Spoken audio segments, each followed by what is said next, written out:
Հայաստանի արտաքին պարտքը Փաշինյանի կառավարման ընթացքում կրկնապատկվել է, երբ հարցնում են ինչ է կարել այդ 8 միլիարդ դոլարն, ասում է զենք եմ գնել, հավատում եք։ Ինչ զենք ես գնել, ում ես պաշտպանել, որտեղ ես օգտագործել։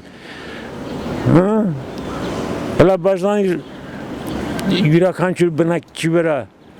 Հայաստանի, դες ինչքան է դառնում, այդ սաղս դառնում է պարտքով ենք ապրում, մեր երկրը, մեր հողի վրա սաղս պարտքով ենք ապրում, ով է տեսել դենց բան,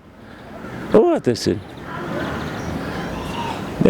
Հայաստանում ամեն ինչ հնարավոր է, ով է տեսել պարտված երկրի նախագահ ալնի թե վարչապետի կապ չունի, մնա պաշտոնին միջև հիմա, հələ այդպես էլ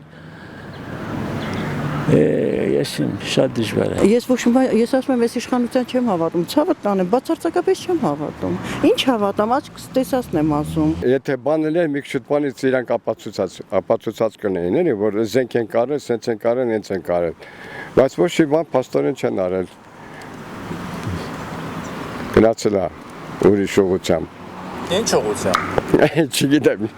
Չէ, իրանք զենք չեն գրել, բանակը նախ զենք չունի, էդ էլ ասեմ, մեր բանակը զենքից շատ թույլ է, իրանք զենքի փող չեն տալիս,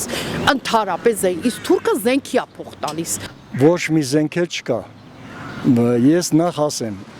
ներկայիս կառավարությունը և իշխանությունը ոչ մեկը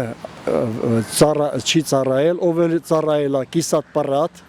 նրանք ընդհանրապես զենքից գաղափար չունեն, թե ինչ զենքեր են,